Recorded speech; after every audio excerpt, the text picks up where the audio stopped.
throne. Continue, Father, to touch every heart of your children, O Lord. And as we continue, Lord, as I continue to humble myself, let your love comes on anointing flow, Father God, for I believe, Lord, that it is not by might, not by power, but by the Holy Spirit. Thank you, Lord, for the heart of worship and the sons and daughters of yours, O Lord, that is inside this room. Lord, open our spiritual understanding, open our hearts, O Father God, and thank you, O Lord, for what you're going to do, O Lord. Thank you, Lord, for the victory. To you alone, our glory, Lord. In Jesus' name we pray. Everybody sings aloud. Amen. And you see the now. Thank you sa ating worshiper. Praise God. Yeah. And open your Bible with me in John chapter 15, verse 1 to 11. Mababa naman tayo. Sige, you can stand. Stand. Yan, let's stand on our feet and let's read our verse in John chapter 15, verse 1 to 11. You can read it together with me. Let's start reading the Bible. Meron kasi tayong spoken dollar dito today. Kaya. So, verse 1, I am the vine. Sige, let's read it together. Siguro alternate tayo.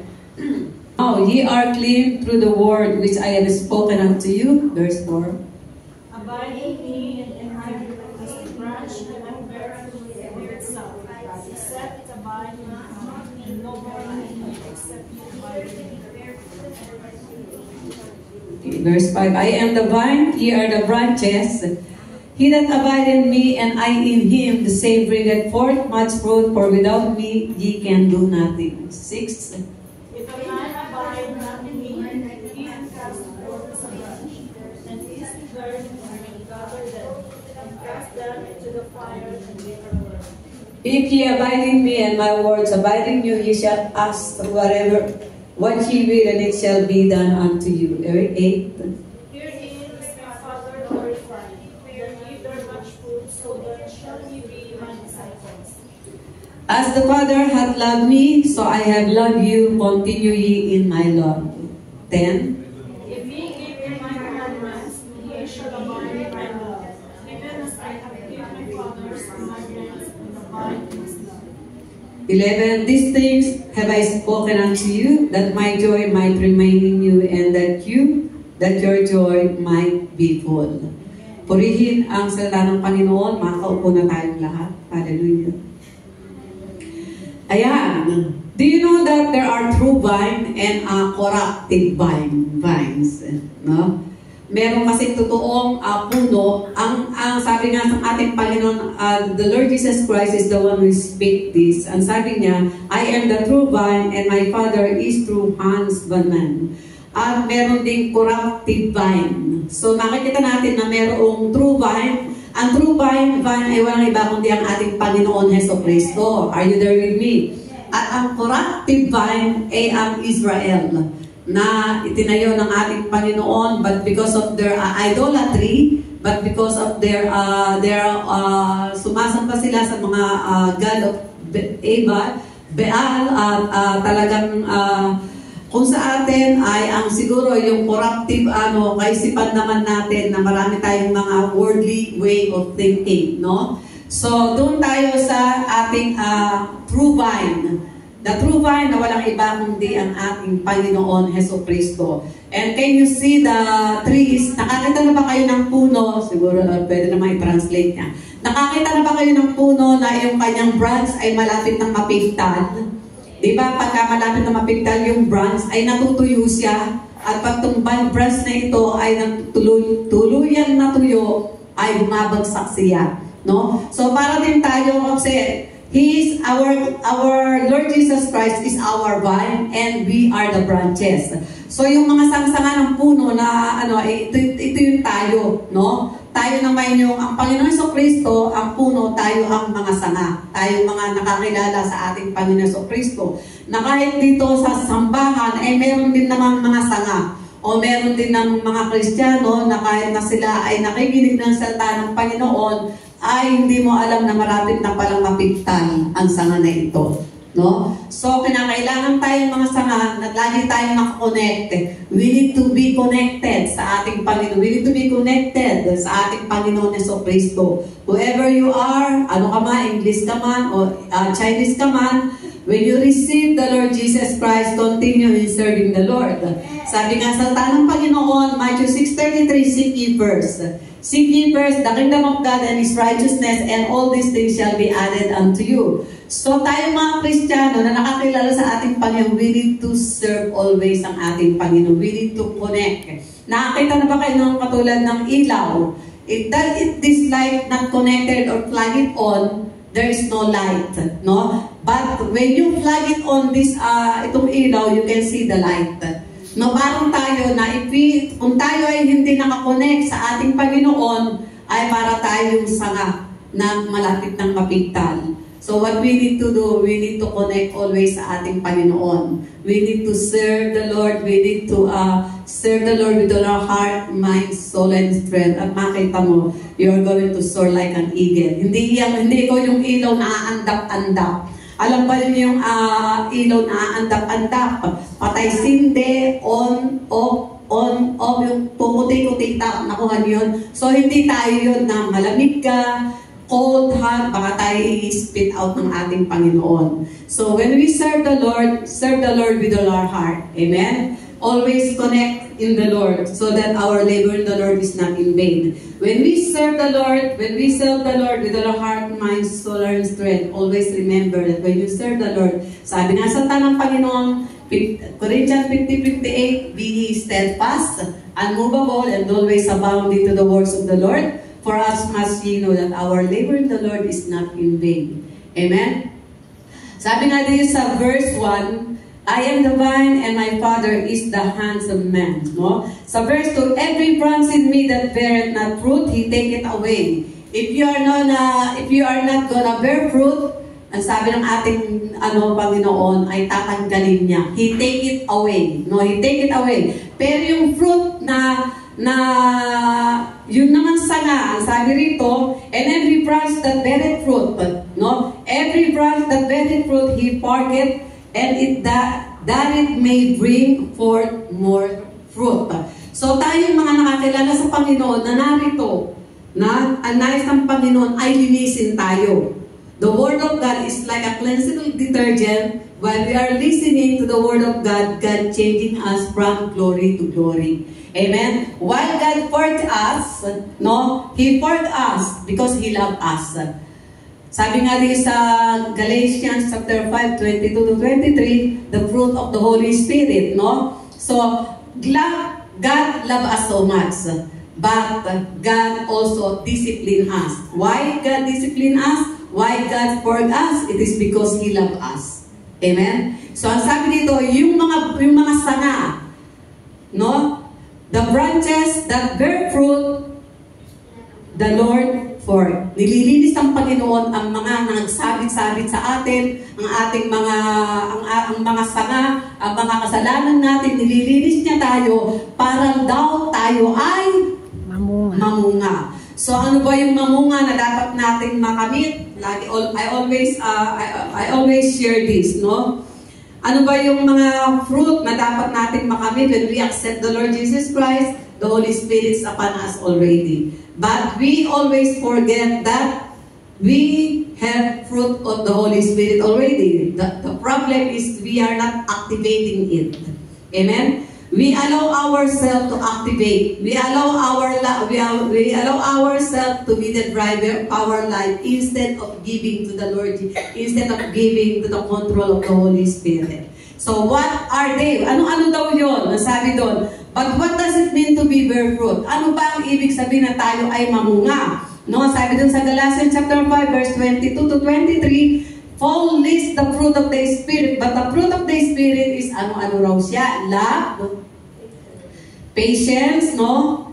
Joy, peace, patience, kindness, goodness, faithfulness, gentleness, and self-control. If you are not controlled by the Holy Spirit, you are controlled by the bad spirit.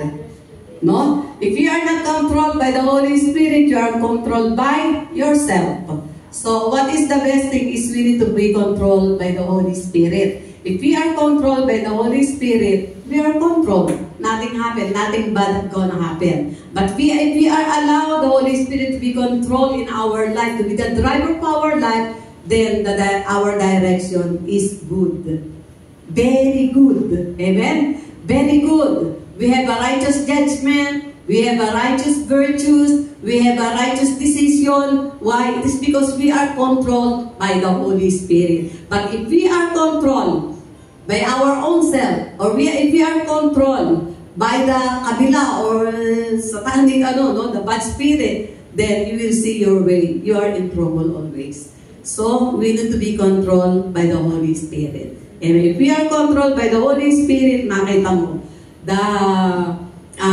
sasabihin mo na lang, pagka ikaw makikita mo nila na there will be a manifestation. Merong manifestation ng banal na Spirit, and you notice to yourself, makikita mo sa iyong sarili na binabago ka na nga ng ating Panginoon. Sabihin mo sa iyong awitin, binabago ako ng araw-araw, binabago nga. Merong katanggal na binabago tayo araw-araw kasi God changing us from glory to glory. No, God changed us from glory to glory. At alam ba niyo, ang sabi nga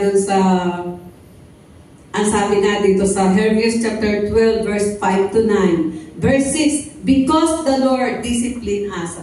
Kahit ang ating mga magulang, di ba, nakakagawa ng kasalanan ng mga anak, ang mga apo, ang mga kapatid, no? Nagkakasala pa rin kasi sasabihin natin, we still a human. We still human being, no? Nagkakasala pa rin tayo sa isip, salita at sa gawa. So, if there is no love, there is no discipline. But because tayo ay dinidisiplina ng ating amang nasa langit, dahil kasi mahal niya tayo. Nakuha niyo yun? If God allow us to nagkasala na nga tayo and then there is no discipline, wala tayo, hindi niya tayo mahal. Kaya nga sabi sa Hebrews chapter 12, verse 5 to 9, sabi, because the Lord disciplines the one He loves. Mahal niya ang kanyang mga anak, kaya tayo nakakaranas ng pagdisiplina. Meron tayong mga problema sa buhay, meron tayong testing, meron tayong trials. It is because sometimes our own fault, no? Sa ating mga pagkakamali. So the discipline of God is there.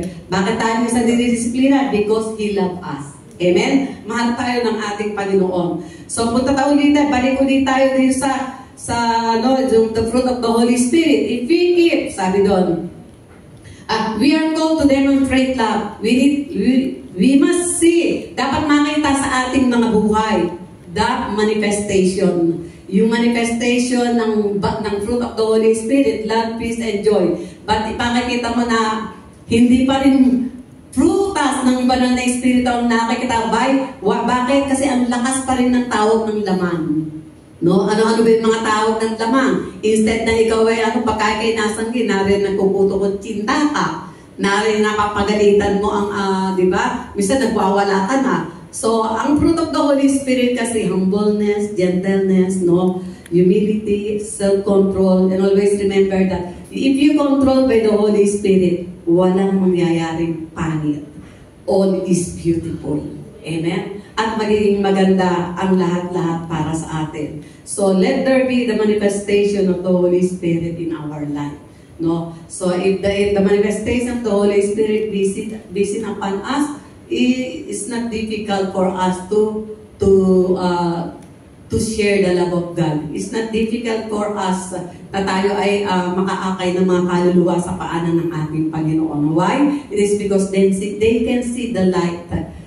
Ang ilaw, kasi Jesus is the light of the world, and we are also light. Tayo din ay ilaw ng mga nung sanlibutan. So when the light and the love of the Father visit upon us, it's not difficult for us to share the love of the Lord Jesus Christ. Amen. So hayaan natin na there will be the manifestation of the Holy Spirit in our life. Palakpakan mo ang Panginoon. Hallelujah. Are you there with me? Amen. So as we abide in Christ, we should expect to see the qualities. The qualities manifesting in our lives. We're called to demonstrate love, peace, joy. Yun na yun. Hayaan natin na mag-manifest. Amen. At hayaan natin na makita ang pagsama ng banal na Espiritu sa atin. Ang sabi nga sa John chapter 15 verse 9 to 10 says, "As the Father has loved me, so I have loved you. Abide in my life. In my love, if you keep my commandments, you will abide in my love. Just I have kept my Father's commandment and abide in His love." Minahal tayo ng ating, sabi ng Panginoon, mahal ako ng Ama, kaya mahal ko rin kayo. Unang nagmahal sa atin ang ating Ama bago tayo nagmahal sa kanila. Amen? So doon makita natin, ibinigay nga, di ba? Ibinigay ang kaisa-isang bugtong. For God so, sabi sa John 3:16, "For God so loved the world that He gave His only begotten Son, for whosoever believe in Him should not perish, but have everlasting life." Nagkaroon tayo ng buhay na walang hanggan, it is because of the love of the Father. Binigay niya ang kanyang kaisa-isang bugtong na anak as a gift for us to receive salvation. Amen? And is a priceless. No? Walang katulad, walang hindi maihahambing ang pag-ibig ng ating amang nasa langit.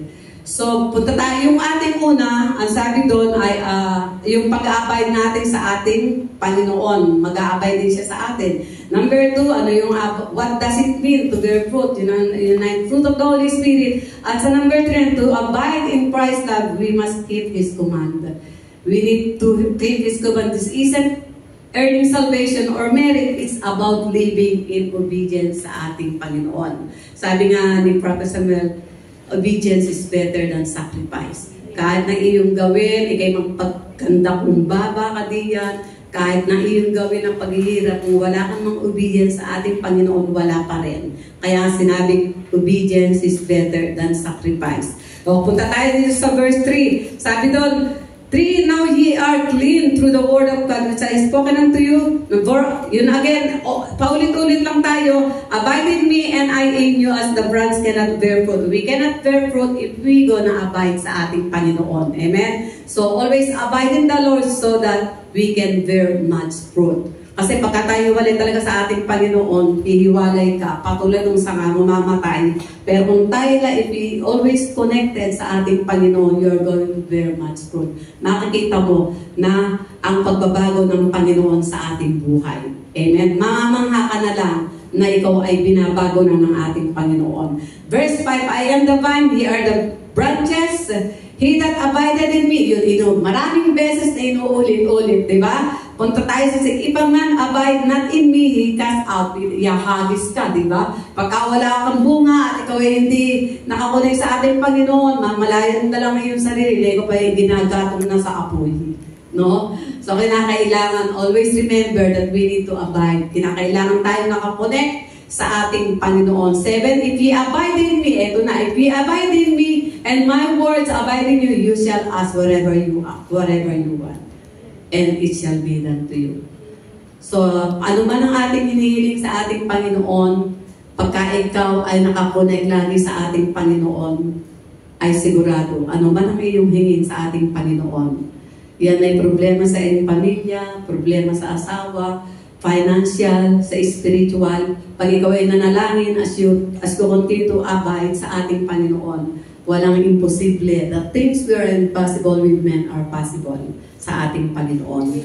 Ang iyong hinihiling sa ating Panginoon, as you continue to abide, as you continue to serve the Lord, stay always in the presence of the Lord, seek ye first the kingdom of God, walang imposible sa ating Panginoon. If you abide in the Lord, ask whatever you want, you ask for, and it will be done to you. Amen? Kaya lahat tayong mga nananalangin, ano man ang ating mga prayer requests, the things which are impossible with men are possible sa ating Panginoon. At ang kamay ng ating Panginoon ay hindi maikli. When you pray sa ating Panginoon, mahaba ang kanyang kamay para ibigay ang nais mo ipanalangin. Kung kalooban ng ating Panginoon ang iyong panalangin, ibibigay sa iyo ng Panginoon. Walang imposible. Sabi nga doon na, ulitin na, "If ye abide in me and my words abide in you, yes shall ask ye will, and it shall be done unto you." Kaya any prayer request na gusto mong ipanalangin, hilingin mo sa Panginoon ngayon at iyan ay mangyayari according sa iyong faith. Amen? Punta tayo sa 8. Here is my Father glorified that ye bear much fruit, so shall ye be my disciple. Kung tayo ay mamumunga, kung ang 9 fruit of the Holy Spirit ay nasa atin, nag-a-activate, nagmamanifest, ay mag-glorify natin ang ating Amang nasa langit. Amen? Pero kung walang makita ang bunga, we are not gonna give glorify sa ating Panginoon, sa ating Amang nasa langit. But if God saw us and we are bearing much fruit, the 9th fruit of the Holy Spirit manifest, not just only yung fruit, pati yung mga ibinibigay, pinagkakatiwala sa atin ng mga Panginoon na pangalagaan, ay sasabi ng ating Panginoon ay diyan nga, ay sasabihin niya na tayo ay kanyang mga disipulo. Meron dalawang klase ng disciple ang ating Panginoon, si Judas at dalawa lang, di ba? Judas at iyong isang mabuti, no? Sa 12 disciple, isa lang naman ang Judas doon, di ba? Pero dalawang klase, isang mabuti at masama, si Satan at ang ating Panginoon, di ba? So dalawa lang yun. So alalahanin natin always na do what is pleasing unto the Lord. Amen. Marami tayong mga nararanasan sa buhay, meron kang nararamdaman sa iyong katawan, may kung si Paul nga, di ba? Hindi tinanggal ng ating Diyos ang the thorn of the flesh. Maaaring kung di kasi pwede, lahat ay nasa iyo na. Kung nasa iyo na ang lahat, ay wala. Kumbaga sa it's not, maaaring wala ka rito. So, God allow any circumstances in our life for you to come sa ating Panginoon. No one is perfect, not anyone. And amen? Only the Lord Jesus Christ. But God changing us for us to glory, from glory to glory. So while we hear the Word of God, the Word of God is like a cleansing detergent na siya naglilinis sa atin para tayo ay patuloy na i-purify na parang katulad ng ginto. Amen. Dumating man ang mapagsubok, dumating ang mga problema sa ating buhay, ay magiging matatag tayo sa lahat ng bagay. Bakit? Because our joy, our strength is only comes from the Lord. Amen. Palakpakan natin ang ating Panginoon. So this is 9, as the Father hath loved me, so I have loved you continually in my life. Patuloy tayo na magmahalan sa isa't isa. Pag matigas ang ulo pa rin yan, minsan batukan na, huwag pala batukan, no? So, damputin ang iyong galit, ibalik ang joy sa iyong puso, huwag mong babatukan ang iyong katabi. Mahalin mo siya, no? So, pagka naman na-lose control, putulin mo na lang yung self-control at ibalik sa iyong di ba? So, ganun lang yun. Pag ikay binato, batuhin mo siya ng batuhin mo ng na may laman na tinapay. Ganun yun. Huwag yung papatuhin ang bato, no? Kailangan pag ikay binato, balikan mo siya ng tinapay, no? Para hindi naman sa masaktan, kainin pa niya yung tinapay na ibinato mo sa kanya, no? So, palapakan natin ang ating Panginoon. Are you there with me? Amen. So 11 that these things I have spoken unto you, that my joy might remain in you, and that your joy might be full. Sabi nga sa John 10:10, the thief come only to steal and kill and destroy. But Jesus came that we may have life and have it abundantly. No? Nagpunta ang magnanakaw para Manila mangwasak. Sirain ang inyong pagsasama. Wasakin ang iyong pamilya. Pero ang sabi doon, nagpunta ang ating Panginoong Kristo para magbigay ng buhay, ganap at kasiyasiya. Amen? John 10:10, the thief come only to steal and kill and destroy. But Jesus came that we may have life and have it abundantly. So ang pangako ng Panginoon, lahat tayo ay magkaroon ng buhay, ganap at kasiyasiya. And when we continue to serve the Lord, always remember Corinthians 15:8, be steadfast, unmovable, and always abounding to the works of the Lord, for as much ye know that our labor in the Lord is not in vain. Let's stand on our feet. Hallelujah. Let me call the music team.